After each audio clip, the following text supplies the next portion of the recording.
그리고 그들은 미국 정부가 비트코인을 전략자산으로 비축하는 걸 확정 지으면 다른 나라들도 비트코인을 전략자산으로 비축하기 위한 압박을 받기 시작할 텐데, 그러면 다른 나라들도 비트코인을 전략자산으로 채택하기 시작하면 20만 달러가 아니라 50만 달러도 가능하다고 덧붙였습니다.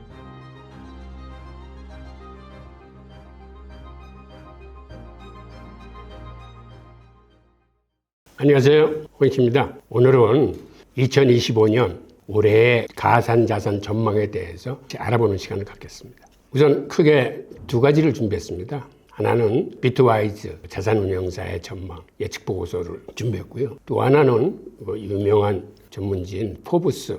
먼저 비트와이즈 전망을 한번 해보겠습니다. 비트와이즈는 비트코인 현물 ETF를 지금 판매하고 있는 자산운용사예요. 그리고 리플 ETF를 가장 먼저 신청한 업체이고, 최근에는 비트코인을 포함한 메이저 코인 10개를 묶은 ETF를 SEC에 승인 신청을 했습니다. 이건 어떤 의미를 갖고 있냐면 암호화폐 자산 지수 추종을 한다고 생각하시면 될 거예요. 그러니까 상위 10개 정도 되면은 암호화폐 전체 시총의 한 90% 정도 됩니다. 그러니까 비트코인뿐만 아니라 이더리움을 포함해서 솔라나 등 상위 10개 종목을 추정하기 때문에 암호화폐 전체를 추정하는 그런 ETF라고 보면 되고, 또 이게 나오면 생각보다는 굉장히 인기 있는 ETF가 될 걸로 보입니다. 자, 비트와이즈가 올해 10개 부분에 예측을 했는데 하나하나 살펴보겠습니다. 우선 첫 번째 예측은 비트코인, 이더리움, 솔라나가 사상 최고치를 올해 갈아치우면서 비트코인은 20만 달러 시대를 열 것이라고 전망을 했습니다. 지난해 이 세 코인을 보면은 비트코인 같은 경우는 한 142% 정도 올랐어요. 그 다음에 이더리움은 생각보다는 다른 암호화폐에 비해서는 좀 부진했는데 그래도 한 76% 정도 올랐습니다. 주식으로 본다면 굉장히 많이 오른 거죠. 솔라나는 128% 정도 올랐습니다. 그런데 다른 자산군을 한번 살펴보면 S&P 500 같은 경우는 작년에 28% 올랐어요. 금도 한 28% 정도 됩니다. 채권은 작년에 굉장히 힘든 해였습니다. 한 3.4% 수익률에 불과를 했습니다. 그러니까 이제는 암호화폐 자산군이 다른 주식이나 채권, 그리고 금과 은 같은 대체 자산에 비해서 월등한 압도적인 수익률을 보여주고 있음을 알 수 있습니다. 그런데 이러한 상승세는 올해에도 계속될 거라고 비트와이즈는 전망하고 있습니다. 그리고 올해 역시 신기록을 갈아치우면서 굉장히 약진할 거다라고 보고 있는데, 그들의 예측을 들여다보면 비트코인은 올해 20만 달러 시대를 지금으로서 지금보다도 100% 이상 상승할 거를 전망을 했습니다. 그리고 그들은 미국 정부가 비트코인을 전략자산으로 비축하는 걸 확정 지으면 다른 나라들도 비트코인을 전략자산으로 비축하기 위한 압박을 받기 시작할 텐데, 그러면 다른 나라들도 비트코인을 전략자산으로 채택하기 시작하면 20만 달러가 아니라 50만 달러도 가능하다고 덧붙였습니다. 이더리움을 한번 보면 이더리움이 지난해에는 그렇게 약진을 하지 못했지만 올해는 7,000달러에 도달한다라고 그들은 예측을 했습니다. 7,000달러에 도달한다는 얘기는 지금 가격의 딱 2배입니다. 올해는 이더리움도 100% 정도 상승을 할 거라고 전망을 하는 거죠. 솔라나 같은 경우는 더 대단한 약진을 그들이 전망하고 있습니다. 솔라나는 지난해 밈코인 광풍에 힘입어서 신고점을 돌파했는데 올해 들어와서는 진정한 성장이 기대된다고 했습니다. 그들이 얘기하는 진정한 성장은 이제는 밈코인의 광풍에 힘입은 정도가 아니라 랜더 같은 진지한 이런 프로젝트들이 솔라나 생태계에 합류하면서 한 단계 더 실질적인 성장을 할 것으로 예측을 한 겁니다. 그러니까 솔라나가 작년에는 밈코인 광풍에 힘입으면 컸지만 올해는 여러분들 데핀이라고 들어보셨죠? 이게 분산형 물리적 인프라 네트워크인데 여기서 랜더 네트워크나 헬륨 네트워크들이 이제 작동을 합니다. 이러한 데핀 관련 코인들에 의해서 올해 솔라나가 $750까지 성장할 걸로 그대로 내다봤습니다.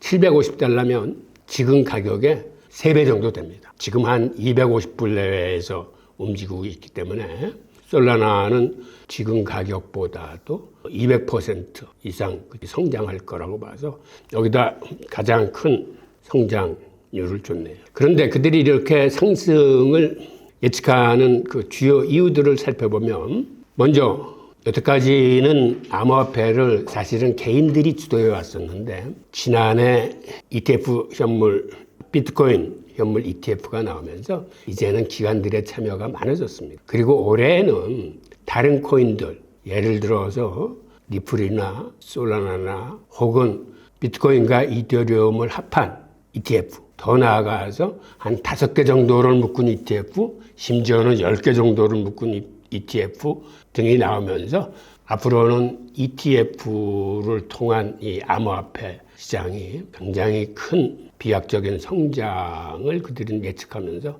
즉 한마디로 이제는 개인 투자자들이 아닌 기관들이 장세를 주도하는 시대로 빠르게 변하기 때문에 이게 좀 전에 말씀드린 비트코인이나 이더리움이나 솔라나 그 외 메이저 코인들의 가격을 크게 끌어올릴 거라고 그들은 보고 있는 겁니다. 그리고 또 다른 중요 요인은 기업들이 이제는 재무 전략의 일환으로 그들이 갖고 있는 사내 유고금을 그중에 일부를 비트코인 매수로 돌리기 시작했다는 점입니다. 그래서 올해는 유명한 기업들, 예를 들어서 매그니피센트 세븐이라 불리우는 미국의 빅테크들도 그중에 일부는 비트코인을 담기 시작할 거다라는 전망을 내놨습니다. 그리고 또한 여태까지는 기관 투자자들이 들어왔습니다만은 그렇게 많은 숫자가 아니었는데 지금 한 1200개 정도 기관 투자자들이 비트코인 현물 ETF를 그들의 포트폴리오에 담았을 거예요. 근데 1200개가 많은 것처럼 들리지만 실제로 미국의 기관 투자자 수는 엄청 많습니다. 10,000개도 넘어요. 그 중에서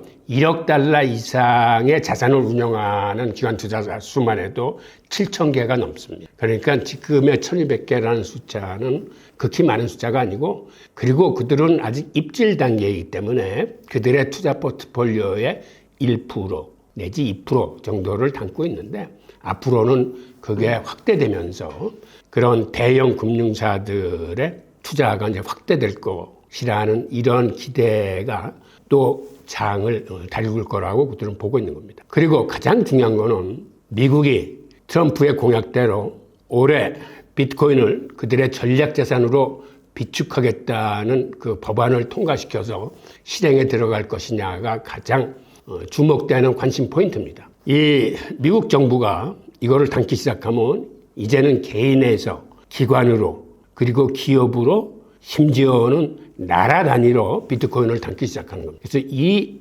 팩트는 굉장히 중요한 팩트예요. 또 하나는 지금은 어떻게 보면 암호화폐 시장이 완전히 새로운 시대가 됐습니다. 한마디로 천지개벽을 하는 시기에 우리가 목격을 하고 있는데 그간의 암호화폐의 최대 적은 미국의 규제였어요.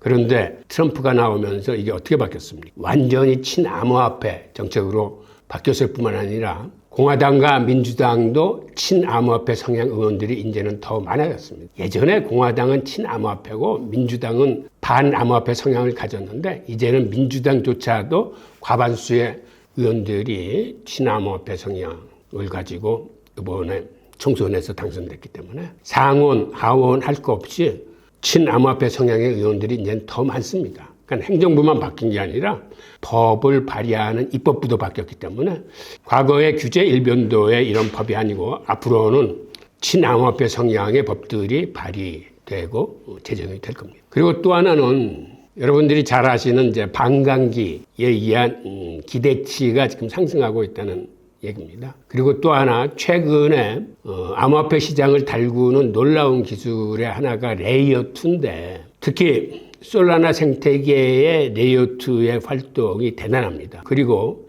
이더리움 생태계도 마찬가지고 심지어는 비트코인 생태계까지 레이어 2가 등장해서 디파이 산업을 굉장히 활성화시키고 있습니다. 이런 레이어 2의 기술 발전으로 인한 확장성 개선이 암호화폐 시장을 상승 쪽으로 끌어올리고 있습니다. 그 다음에 하나는 거시경제의 흐름에서 중국 등이 통화 팽창 정책적인 거시경제를 추진하고 있고, 그리고 연준도 올해는 금리 인하를 한 2번 정도 할 것이라는 점도표상에 그러한 뉘앙스가 들어가 있는데, 과연 연준이 금리 인하를 그들의 점도표대로 2번 정도 할 건지는 좀 지켜봐야 될 상황이긴 하지만, 이러한 금리 인하에 대한 기대는 시장을 들뜨게 하는 요소이죠. 하지만 금리 인하가 될지 여부는 사실은 확실치가 않아요. 그 관계는 여러분들이 이제 시장을 주목해서 보시면서 판단하시고, 그 다음에는 최근에 트렌드 중에 하나가 특히 블랙록이나 골드만삭스 등 주요 대형 투자기관에서 뭘 발표하냐면, 기존의 포트폴리오는 여러분들 잘 아시다시피 주식 60%, 채권 40%예요. 이게 전통적인 포트폴리오인데, 이 포트폴리오를 최근에 어떻게 권하냐면 1% 내지 3% 정도는 채권에서 덜어내고 그 부분은 비트코인으로 채우십시오 라고 대형 금융기관들이 그들의 고객한테 권하고 있어요. 이렇게 권하는 이유는 처음 시작하시는 분들한테 리스크도 줄여주면서 수익성도 높여주기 위해서, 그들이 시뮬레이션을 해봤더니 3% 정도까지 섞는 거는 수익률을 크게 올려주는 한편, 여러분들이 걱정하는 변동성이나 위험성은 그리 크지 않더라 라는 자료를 보여주면서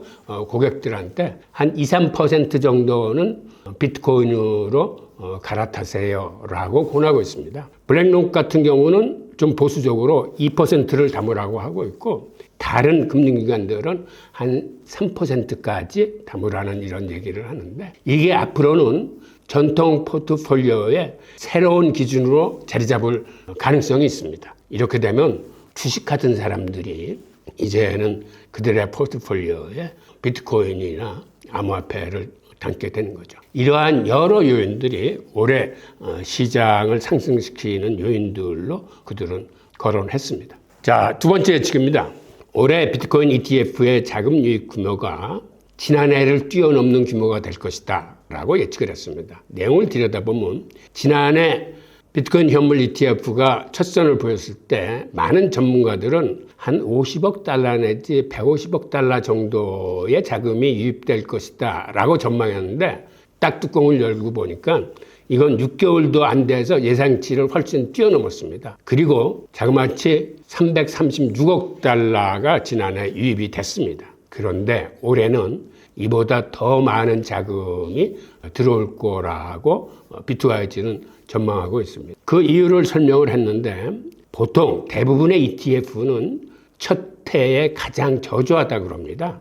예를 들어서 금 ETF가 나왔을 때도 첫 해에는 26억 달러 정도 유입이 됐고, 이듬해 55억 달러로 2배 이상이 들어왔어요. 그리고 3년 차에는 76억 달러, 4년 차 87억, 5년 차에 168억 달러, 6년 차에 289억 달러. 즉, 해가 갈수록 유입량이 이렇게 계속 늘어나는 현상을 보실 수 있습니다. 그런데 바로 그런 사례가 비트코인 ETF에서도 예견된다는 사실입니다. 그래서 1년 차보다는 2년 차 때 훨씬 더 많은 금액이 비트코인 ETF로 들어올 거라고 그들은 보고 있는 거고, 그 다음에 또 다른 이유는 이제는 주요 금융사들, 대형 금융사들이 본격적으로 시장에 진입이 예상된다는 점입니다.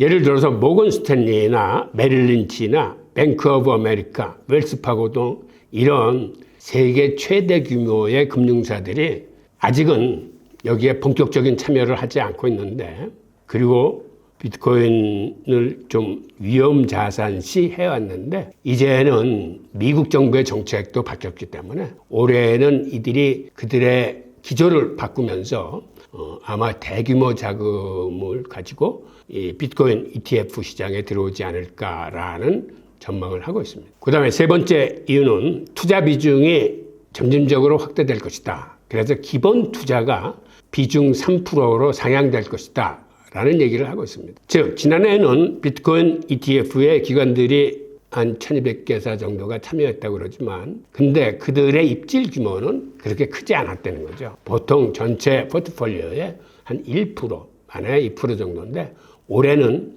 그 2배 이상이 예상돼서 기본 비중이 3% 정도 되고 더 많이 하는 업체는 이제 그보다 더 많이 하겠죠. 자, 세 번째 예측입니다. 코인베이스가 찰스 슈왑을 제치고 세계 최대 중개사로 부상하면서 주가는 $700를 돌파할 것으로 예상을 했습니다. 23년 초만 해도 코인베이스 주가는 한 $35 정도였어요. 그런데 지난해 말 이게 10배 정도 올라서 $344까지 올랐습니다. 그런데 올해는 이보다 더 큰 상승이 예상된다고 합니다. 그래서 올해는 주가가 $700 이상까지도 올라갈 것이다 라고 그렇게 예상을 하고 있습니다. 이렇게 코인베이스의 주가가 올라가는 가장 큰 이유는 스테이블 코인 발행에 있습니다. 코인베이스가 USDC 발행사인 서클과의 제휴로 지난해 스테이블 사업이 크게 성장을 해서 스테이블 코인 쪽에서만 수익이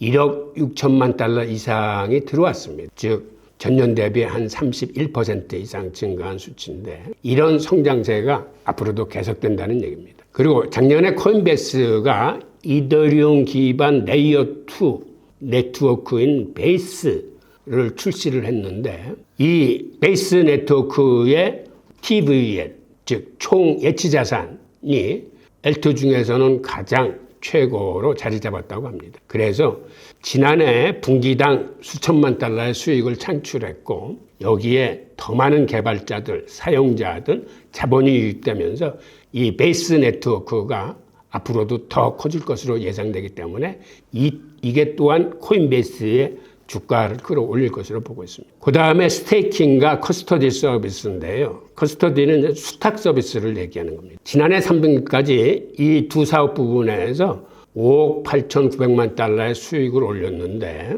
이는 전년 동기 대비보다 106%가 증가한 수치라고 합니다. 그리고 앞으로 두 부분은 더 발전을 해서 연간 수익률이 이 부분에서만 10억 달러를 넘길 것이라고 보고 있습니다. 그건 크게 세 가지, 스테이블 코인과 베이스라는 L2, 레이어 2 네트워크와 그 다음에 스테이킹과 커스터디 서비스에서 지난해에 비해서 훨씬 더 많은 돈을 벌 것으로 예상되기 때문에 주가가 지난해보다 2배 이상 상승한 $700를 예측하고 있는 겁니다. 그 다음에는 예측 네 번째입니다. 올해는 암호화폐 IPO의 해가 될 것이라면서 미국의 최소 5개 이상의 유니콘 암호화폐 기업이 상장될 것으로 전망을 했습니다. 최근 몇 년간은 사실은 IPO가 그렇게 활발하지 못하고 잠잠했어요. 그러니까 한마디로 미국의 규제가 그만큼